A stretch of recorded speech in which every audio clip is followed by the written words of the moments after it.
Hello again, I'm Bob Weir with another interview of people in the news in North Texas. My guest today is Ben Bumgarner, candidate for place 3 on the Flower Mound Council. Thank you for being here, Ben. Thank you for having me, sir. Please begin by telling our viewers something about your background. Well, my name is Benjamin Bumgarner, and I moved here 5 years ago with my wife and my daughter. I lived in McKinney prior to that, and she lived in Dallas. And when I saved up enough money to get married and buy my own home, we looked to settle down here. This was going to be our forever home and our forever city. And one of the things that drove us to the city here was the quietness of the atmosphere out on the west side of Flower Mound, and how easy it was to get around town. It is a beautiful town. Yes, sir. Let's go on with the issues. What do you think are the most important issues to Flower Mound residents? To Flower Mound residents, I'm going to say, everybody's been saying traffic, but I'm going to go a step above that and say it's the rubber stamping of the development that's causing all the traffic in our town. I really believe, as I'm doing my campaign, talking to people, people are very concerned with the way that development is coming along in our town and the traffic headaches it's causing. Okay, so that would be, so it'd be the overdevelopment would be the main issue for you, right? Yes, sir. Okay, and of course that does lead to a lot of traffic problems as well. And anybody who's been in the traffic for any period of time would always say traffic is a problem. Do you think the current council members are adhering to the master plan? I don't think so, and I think it's time to get some fresh voices and names in the council to adhere to it. If you look at the last 12 years, we've done a lot to urbanize our town. What exactly have we done for our town to slow down the growth and to follow our smart growth plan? You know, the original master plan was written in 1991, and since then it was rewritten again in 2001, and then in 2012 we added the smart growth component to it. We've had over 207 amendments to the master plan that were proposed. I think 176 of those are on the books right now. Let's stop that. There's a reason why our town is at a high standard that it is. We need to follow the master plan. If we do that, I think that we can save the vision of our town and protect our green spaces and our cross timbers.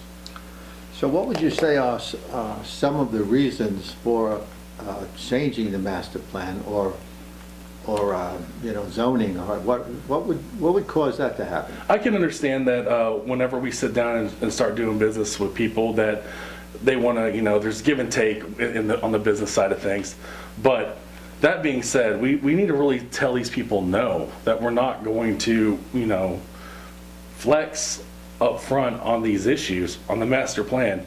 After we get proposed, there's going to be give and take on the background, on the backside of doing these business deals. So why would we want to give away the farm up front? Especially, you know, we're doing this TERS thing down in Lakeside. We should be using things like that as a silver bullet for big businesses that have an opportunity to really change the lives of everybody in our town. Something very special. So, well, that takes care of one of the questions I was going to ask about the TERS district. So you don't think it necessarily is a good idea? Well, so the TERS as it stands right now, if we leave Lakeside alone, because we've already voted on it, it's proved it's going in. Mm-hmm. Lakeside Village is going in. Yeah. If we leave it alone in the next 20 years, we're going to stand as a town to make $29 million that will benefit the entire town. If we put this TERS in, we got to give $20 million of town money, as we're already $200 million in debt, or pretty close to that number in debt. And whatever money we give in, we're not going to see return after the 20-year period. And any money made on the TERS, I think those numbers were anywhere between $45 million and some say $90 million. I don't know how they're going to get $90 million in the 20-year period. If the economy stays great, I guess so, but that has to stay in a 35-acre plot of development that doesn't benefit anybody but that 35 acres. How does that benefit our town? I worked in risk management for a long time for a bank, and I just don't see the risk benefit as a town trying to leverage $20 million to gain, you know, a possible, you know, windfall over the next 20 years when we have, you know, numbers that say that we're already going to get numbers that are going to benefit everybody. Okay, so that's one of the questions I was going to talk to you about, the residential and commercial growth that has occurred. Well, let me ask you then about the Riverwalk. How do you think that's coming along? Well, it's here.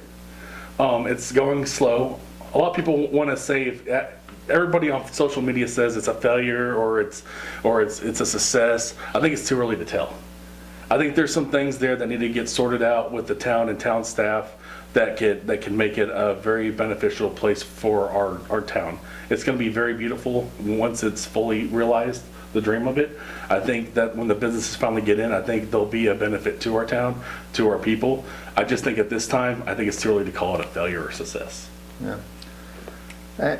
And, you know, we were just talking about Lakeside, and do you hear anything about that tower that's going up? When is that going to finally open? Oh, yes. I mean, I've heard from people I know that are wondering, they've been waiting a long time and it still isn't open. Well, when it finally opens, it's going to be there. My main concern with the Lakeside and that development is the fact that we don't know when Fairway Drive, aka the Dam Road, is going to be open again. We have this wonderful traffic report that's going to come out in June that's going to tell us a lot about 2499. Between 2013 and 2016, we saw a 10% increase on the southern corridor, anywhere between 2499 and 3040 south of traffic. I think it went from 66,000 cars in 2013 to 2016 being around 75,000 cars. In a recent study, I think it was around 78, 79,000 before the dam was closed. So I think we really need to slow down that area, get a real good perspective on what is happening with the traffic report that's coming out, and we need to mitigate some of those solutions now, because we're talking about them, but we need to do something about it. So that's something we need to address. Well, I'm going to go quickly over the propositions as I have with each candidate. Proposition A, ask voters to authorize a monthly stipend of $300 for the mayor and $200 for council members. What do you think? Well, personally, I'm not going to vote for it. Here's my 2 cents on it. We've been operating as a town since 1961.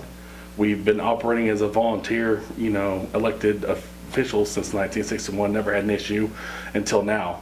I don't understand what the issue is that's bringing it up that we need to start paying our elected officials. All I know is that if we do this now and vote on this, then whenever the town officials decide they want a raise, they don't have to come back and get a vote on that. They can just vote themselves a raise. Also, why aren't we covering people on P&Z, and why are we not covering our traffic committee? They're volunteers for the town too that operate in some kind of capacity where they have to drive to and from town council. Why don't we just set up some kind of insurance program or bond service that covers our volunteers and not just council? All right, on Proposition B, it asks voters to remove the requirement that all ordinances adopted by the town be published in the town's official newspaper. They say it's the Denton Record Chronicle. Such publication costs $2,000 a year to the town. So I'm against that as well. I just think you're taking away transparency and letting big business run amok. Why don't we, it's 2019. How come we haven't changed over our town newspaper to the, Cross Timbers Gazette or the Leader? Why don't we take a vote on that instead of trying just to do away with it altogether? You want to save $2,000 a year doing that, but I mean, look at Bella Lago. We were going to spend $35,000 to do some kind of study to bring in a park for, just a handful of residents, and you're talking about saving $2,000 a year on this? No, we need it for the transparency of our town. Okay, Proposition C, asks voters to remove the requirement that the town budget be filed with various county and state agencies, saving another $700 a year. We need to keep those. It's very important for transparency. Okay, and even if they don't want them, we need to keep them.